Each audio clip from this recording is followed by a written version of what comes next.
Trauma comes in all shapes and sizes. It affects us all in different ways. When the trauma of abandonment and divorce hit our family, I would fall into my bed night after night, emotionally, physically, and spiritually exhausted. I understood what David meant in Psalm 6:6, where he said, I am weary with my groaning. Every night I make my bed swim. I drench my couch with my tears. I was a sobbing, broken mess. Beloved mom, if you've ever felt like you're drowning in the demands of daily life and in your tears, whether it's keeping up with the kids, managing a home, juggling work, or heaven forbid, navigating your family through any kind of trauma, today's episode is just for you. My guest, friend, and all-around marvelous mom, Katie Welch, is a mom of 6, a nonprofit founder, a woman who has navigated and is navigating the chaos, the beauty, the traumatic, and the hard of foster care. Katie is a sunshine-loving, vintage enthusiast who believes in finding light even in the darkest moments. After 14 years of education, Katie founded Foster Light, a nonprofit that supports foster parents in creating sustainable, nurturing homes for foster youth. Katie and her husband, Nick, have been married for almost 16 years, and half of that time, they've been doing foster care together. Whether Katie is wrangling kids, running a nonprofit, or having a kitchen dance party, her mission is to bring light to the world, encourage others to do the same. She's here to share the messy and the miracles of life and the practical systems and rhythms that have transformed her home from overwhelming to somewhat peaceful and structured. And trust me, you're going to want to grab her chore chart system, which I'm making available for you today at Mom2MomMentoring.com/chores. Because let's be honest, anything that makes your mornings run smoother is worth it. You'll hear more about this system in today's episode with Katie. It's super easy as moms to be like, I don't have time for that. I'm too busy to sleep. My kids don't sleep. I'll just come up with all these excuses. And I used to do that a lot. But Okay. it got to the point where I was like, okay, well, I either schedule it in or I just cry on the floor of my shower every day. Which one do I want to do? If that doesn't hit home, I don't know what does. Katie knows the struggle, and she's figured out some practical ways to stop the overwhelm before it takes over. So grab your coffee, settle in, and get ready for a conversation that will inspire you, equip you, and remind you that peace is possible, even in the busiest seasons. Katie, tell us a little bit about your life as a mom right now.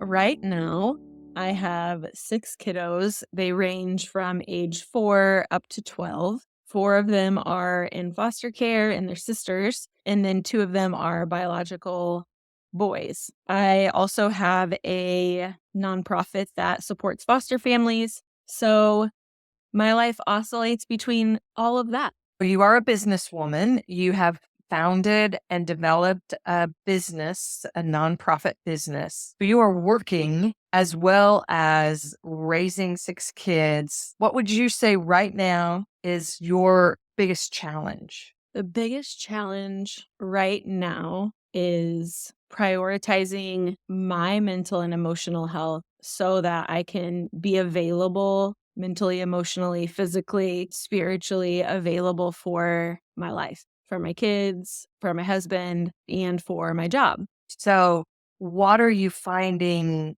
is working? Yeah. It's the tale as old as time, right?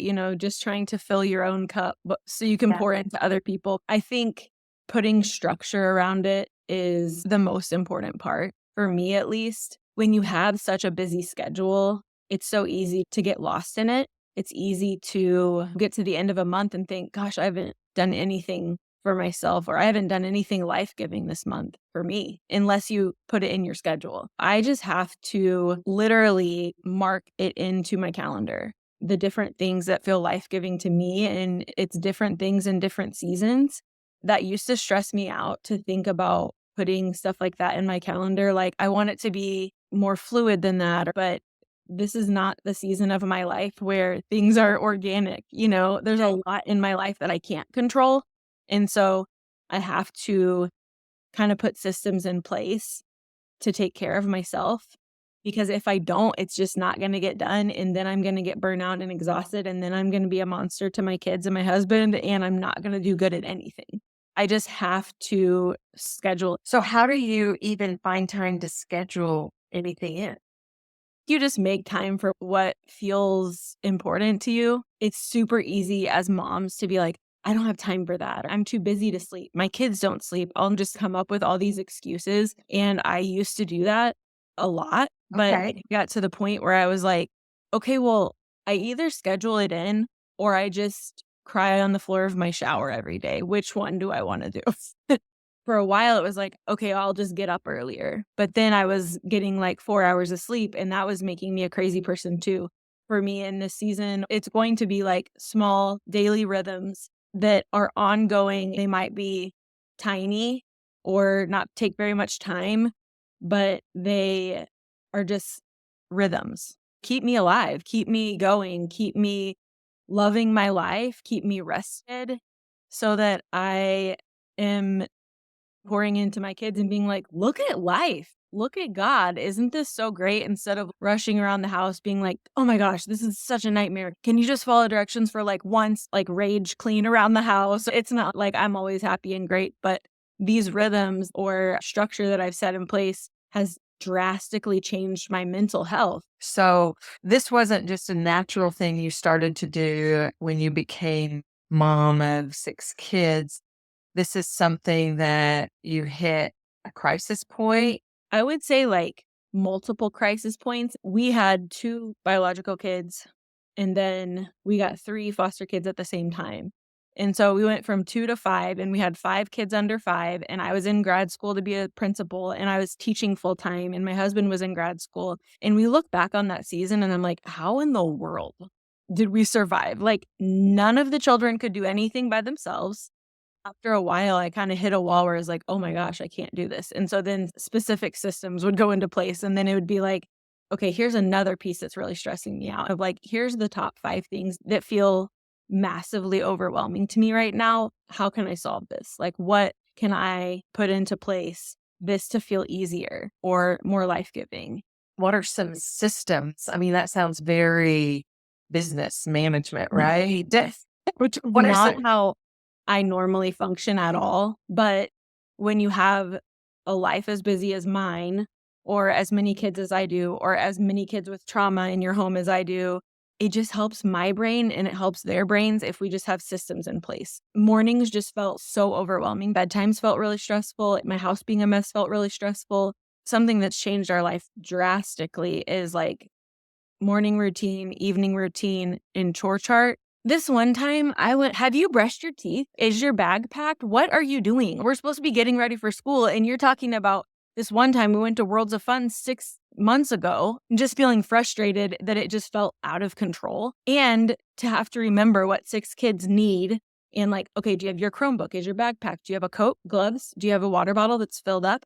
Do you have your red folder, your blue folder, your green folder? Do you have your library book? So on our morning routine has lists of what they need to do in the morning. It also has pictures on it for the kids that can't read yet. And it has, is your bag packed? And it has lists of what needs to be in your backpack. So in the morning, I kind of can just bop around to everyone's room and see how it's going. How we doing on morning routine? Morning routine. How's morning routine? Because then I'm not saying 85 things and my brain's going out of control. I'm saying morning routine. Something happens in the morning that's different. Like this morning, my dog threw up in 4 different rooms. We had tutoring drop off at 7 a.m. We had one bus comes at 7:30, one bus comes at 7:40, choir pickup at 7:45 for a different kid. The other 2 kids bus at 8:30, and then I also pick up tutoring kid at 8:30 and take her to a different school. So that's all just Thursday mornings. So if there was no structure in my morning, that would feel really stressful. Like, how am I supposed to keep that all together? But it's all on my calendar listed. And then when my dog throws up in 4 different rooms, my kids are all doing their morning routine. They know what they're doing. They're pouring their own cereal, they're brushing their own teeth, they're packing their own bag, they're cleaning their own room, and I'm cleaning up dog throw up. Everyone's doing what they're supposed to be doing. If 5 out of 6 are doing what they're supposed to be doing, even 4 out of 6, praise God, we're moving. That's a success. That's a win. Same with evening routines and the chore charts. So those were 3 that kind of had to do with the kids that really changed my life, and those are also 3 things that I format for my foster families so that they can create that structure in their home as well. Okay, that's great. And so, what about Katie's rhythm or morning routine?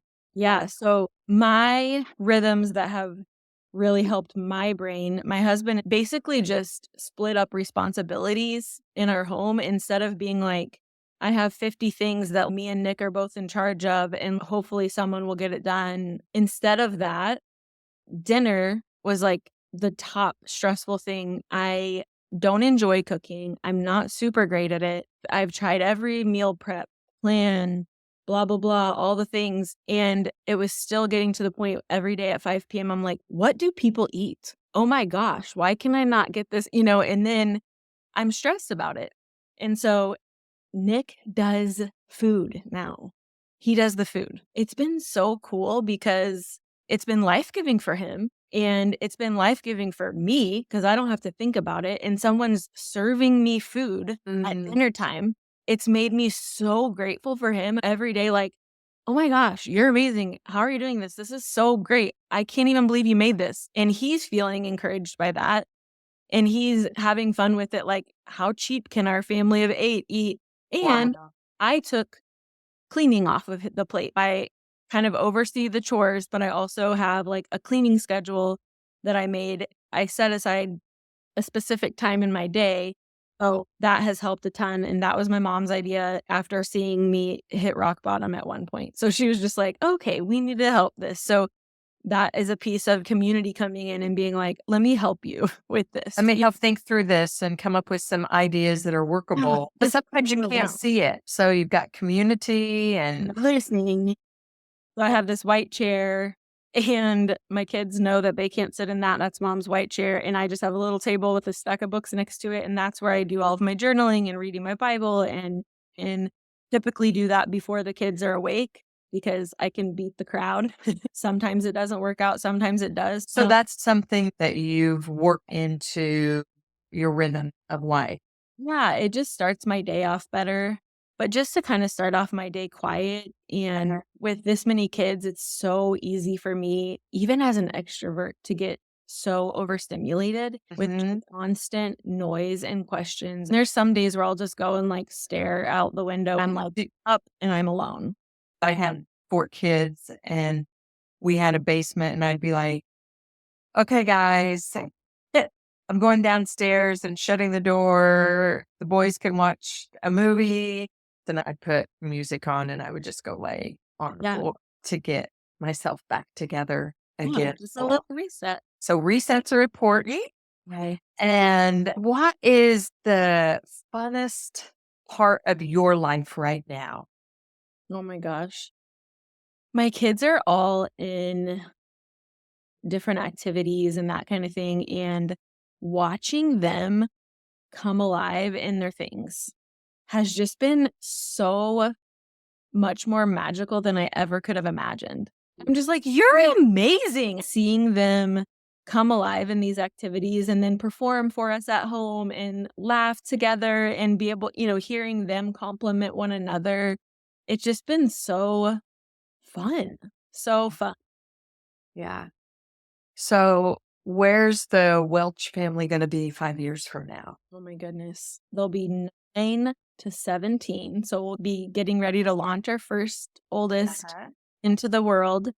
I don't know. It's interesting because with foster care, you can have kind of outlines of a dream life, Mm. but nothing is really set in stone with foster care because, like, I could lose 4 of my kids. The dreams are kind of like, if they stay, then it could look like this, or if they leave, then it would look like this. I know for sure that we'll still be cheering our kids on and whatever that could look like. We're still going to love Jesus.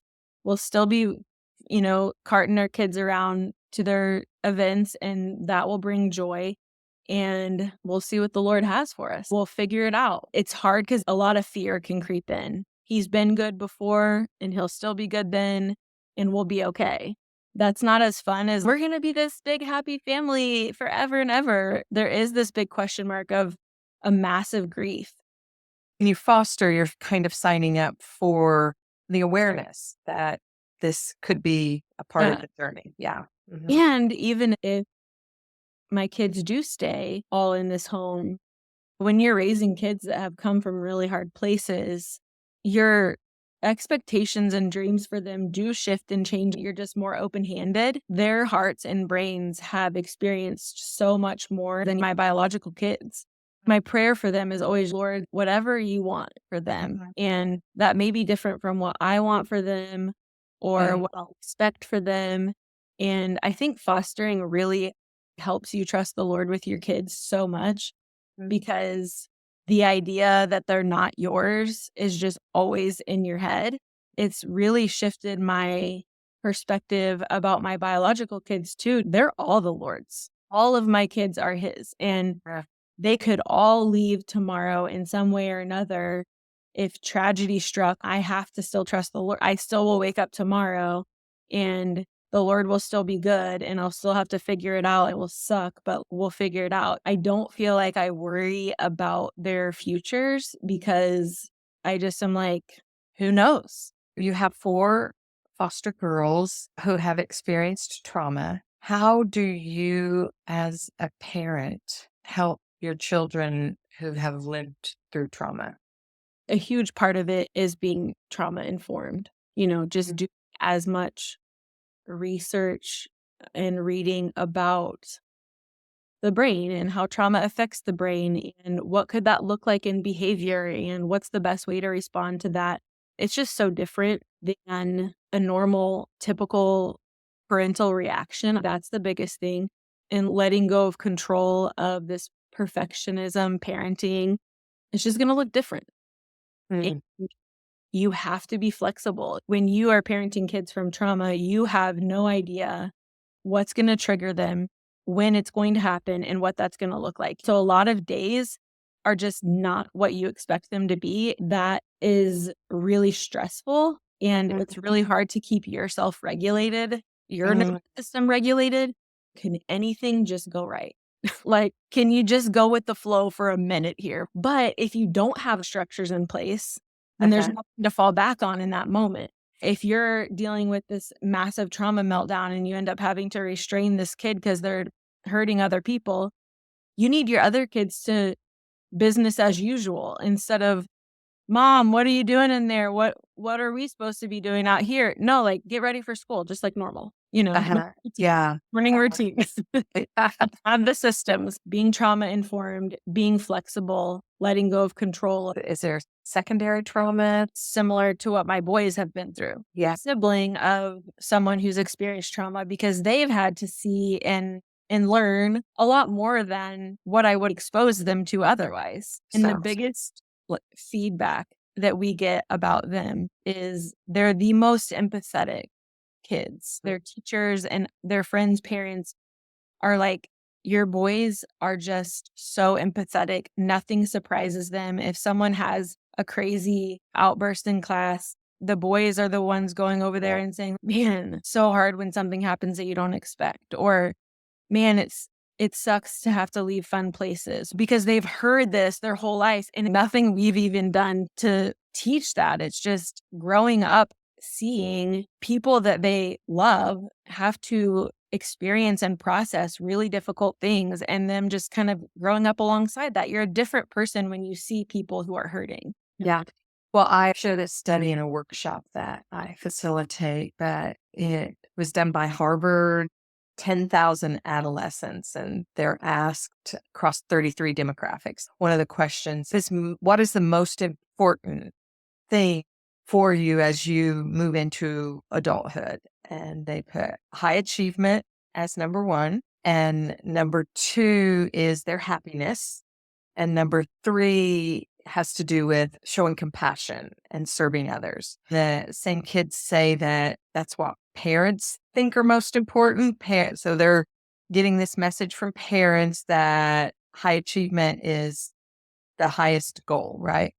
And that their happiness and then compassion towards others. But the studies show that when we as parents help our children have compassion, have the empathy, then they are more successful and they are happier individuals. Compassion and kindness is the cornerstone of your family. And so your boys are naturally that way out in the world that they're in.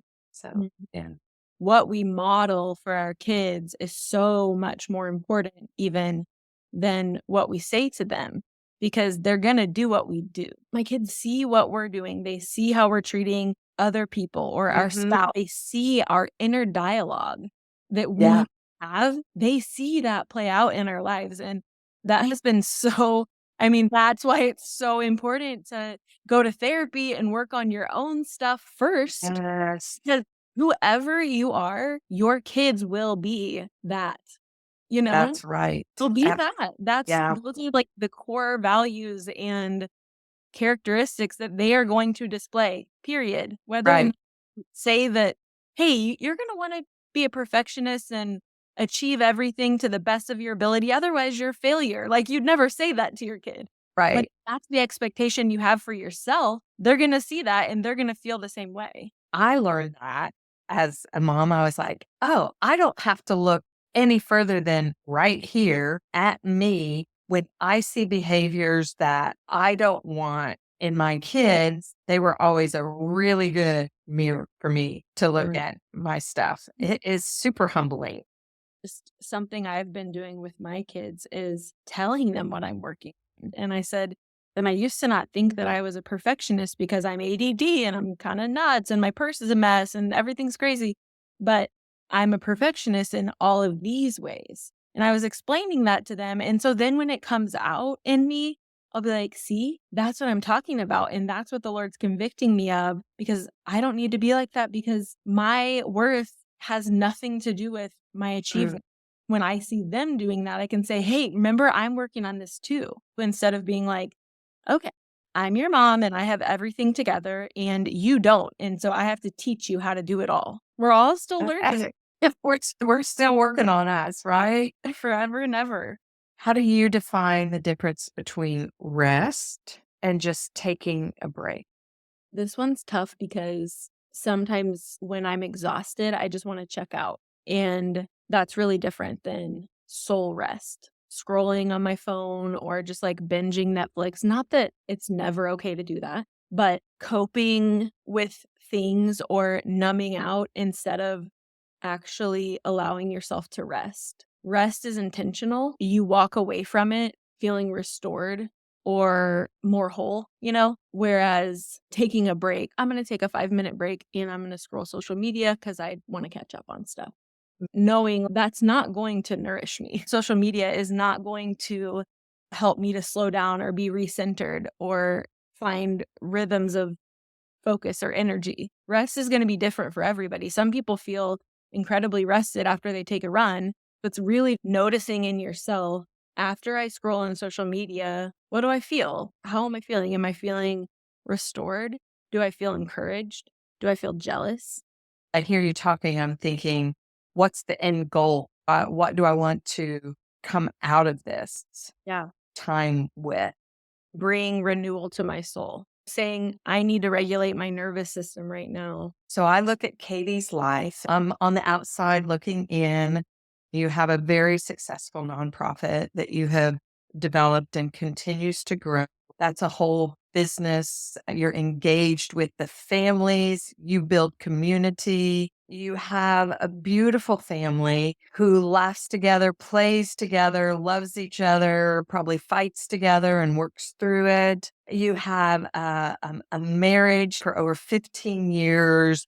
You love Jesus.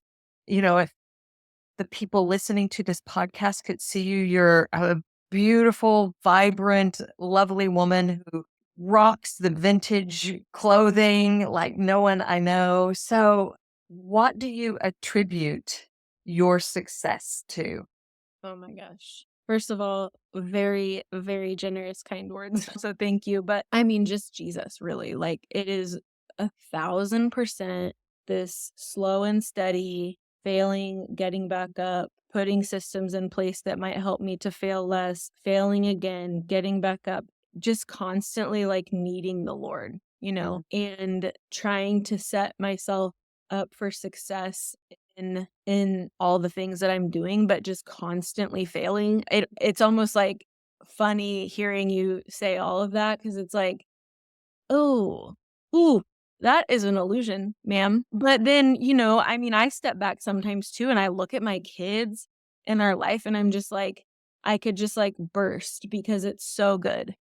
And then there's moments where I'm, like, crying on the shower floor saying, "What am I gonna do? This is such a mess." I think that's just life, right? That's the beautiful, tragic humanity. Katie, you exude peace. Whatever your systems are doing and the rhythm of rest that you've worked into life, it's affecting the atmosphere around you. So keep at it. Katie, I know you have the nonprofit called Foster Light, where you support foster care families. And so I'd love for you to share the website. And I'm sure many moms identified with being on the floor in the shower and just even how to start to set up systems. That I would love for you to let people know if they can reach you through the website or how they Yeah, can. totally. So Fosterlight is just fosterlight.co. That's our website. That's our Instagram. That's where you can find us on Facebook too. I'm all about morning routines and chore charts, and I mean they saved my soul. So good to be with you. Thank you so much for making time. I know it's very, very valuable to you. Hey, I have I just want uh, to say real quick, I've yes, so enjoyed listening to your podcast, and meeting with you in person is such a gift, but the extension of that is getting to listen to your podcast and be so encouraged. You're just such a light. And I know so many other women feel that way. I get so excited when I see one of your episodes coming out because I leave them feeling encouraged and lighter. that is so kind. I'm receiving kindness. And those were very, very generous and kind words full of life. So thank you. That means so much to my heart. Good. Wow. What an incredible conversation with Katie. She reminded us that structure isn't about control, it's about creating peace. And let's be real, peace in a mom's world is priceless.